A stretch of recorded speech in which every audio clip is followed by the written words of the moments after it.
When you see people doing the work and you see people really striving to be their best version of themselves, not for just themselves, but also for others. For one, it inspires you to do the same, and two, it gives you hope. Like, the future is not going to be too bad.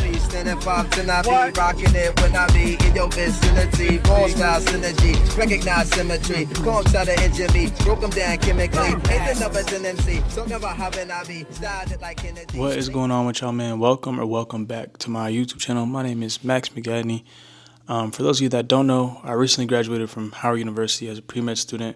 I'm currently gearing up to take the MCAT. But today I'm going to talk about why I don't regret going to a HBCU. HBCU just stands for Historically Black College and or Universities. You know what I mean? I'd like to preface this video just by saying I don't personally think college is for everybody. I think that's important to state here. If you're just going to college because of some sort of like predisposed pressure from outside forces, just take a second to reevaluate your goals. I think you should go to school with a goal in mind for what you want to get out of it in the end. I know in the media you hear a lot about HBCUs, and most of the time it's seemingly negative, at least what's brought to the front page. And while there is a lot of legitimacy there, like housing is an issue, money is an issue, administration, things like that, while that is an issue, that's just like the tip of the iceberg. You get into the nitty-gritty of what HBCUs have to offer, and I'm not just talking Howard specifically, I'm talking HBCUs in general. There's a rich culture and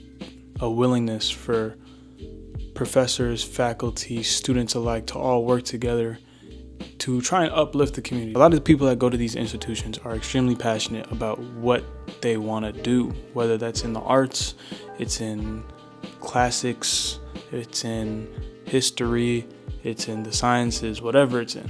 And a lot of people are willing to put in their time and their knowledge to pour back into the said community. I know this past homecoming season, there's a few I'm not gonna say it yet or else I'll get demonetized, and the thing is that type of light reflects on the school when in reality that's more a reflection of the state of the US and the state of our people. And I feel like that's safe to say with a lot of the problems that HBCUs face is it's like, yes, there's obviously problems within the systems of these schools in some instances, but in a lot of them it's really the school and how that's combating against systems that are pushed against it within the United States. And tapping back into what I said before, a lot of the professors and faculty are coming to these institutions in order to alleviate some of the stress that is being pushed onto this particular environment. When you think about it, it's a very niche thing because in the past,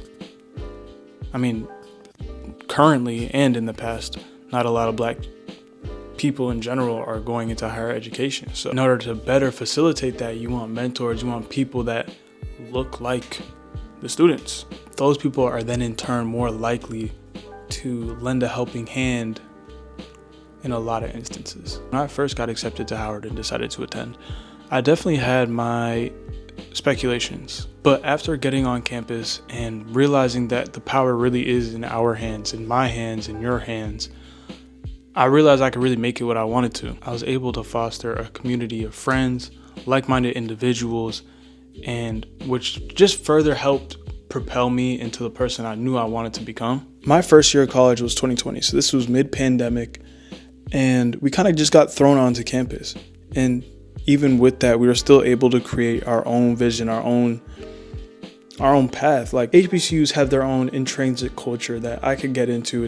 That'd be a whole video in itself. Even with that in place, I was still able to build with people involved. Obviously, it was not me alone, but we were able to facilitate a community of like-minded individuals that were passionate about similar things, were willing to educate others about it, and host safe spaces for people that wanted to express themselves. As someone who sees their purpose as being somewhat of a servant to the people, this only inspired me to just keep pushing, because it's like the need for support and community is obviously there. And it's like I felt it before as a kid, but then going to Howard and helping facilitate an environment like that was just priceless, because it's like now I know going out into the real world that that other people are willing to help, they're willing to put in the time, and people are looking to collaborate.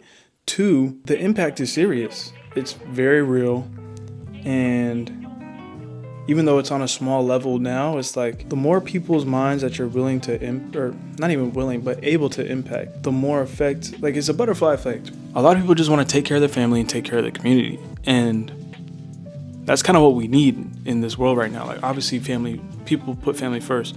But when you're at a HBCU, bro, it's everybody becomes family. Like you're instantly thrown into a network of people that have such a wide variety of skills. Like I've never been surrounded by so many talented individuals, whether it's photography, music. Like I'm a pre-med STEM student. Like I majored in human performance with a focus in sports medicine. Like there should be no reason why I should be like involved in the arts in any way, shape, or form.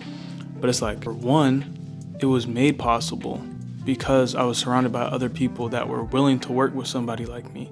And mind you, I promise you I'm not special. Like, we're all special in our own way. Let me start there. But I used to be a super anxious kid. I was a nerd, bro. Like, I watched anime. I loved Pokemon. I played Minecraft all the time. Like, I was a nerd. It's just crazy to think about the wide variety of people I've been able to connect with, whether it's photographers, professional vocal singers, actors, lawyers, doctors, PhD, like researchers. Obviously, this is like present and future tense, but what I'm trying to get at essentially is going to a HBCU and seeing all these people in their different avenues has given me so much hope for what the future holds, because we need to change. The current climate of the world is what it is. I'm not going to speak too much on it. I'm sure you see what you see. There is a large group of people that look like me or you or whoever, because anybody can go to HBCU, technically speaking. But a lot of these schools have a commitment to service, whether that's with their students or whether that's with the youth. Like when I did Howard's Alternative Spring Break, bro. So for context, they send a bunch of students. You sign up for it, you have to apply, but they send like hundreds of students all over the US. The week of spring break, you're doing community service in a random community. So I went to Louisville, Kentucky, and I loved it. I would do it every year. Like I would literally give up my spring break to do that every year. Again, being a service-based person, like I live for that. And it's like to be given the opportunity to even do that in a way where it's organized, it's like you're really touching these kids' hearts. And that's what it's all about. Like being able to inspire is like one of the best things you can do for a person. Like if you're able to change someone's mind state to a point where they begin to think differently, act differently, move accordingly, and make positive change in the world, how could you ask for anything more than that? Like if you were one person to do nothing, but all you did was inspire 5 people, right? You inspire 5 people, and those 5 people go on to like incrementally just improve on something a little bit, and those 5 people influence another 5, and You know what I mean? To go back to the network and how I felt like inspired or hopeful, I guess, because it's like growing up, you see stuff on TV, you see celebrities making music, and you see models, you see, news anchors, you see lawyers, you see doctors, you see all this stuff on TV.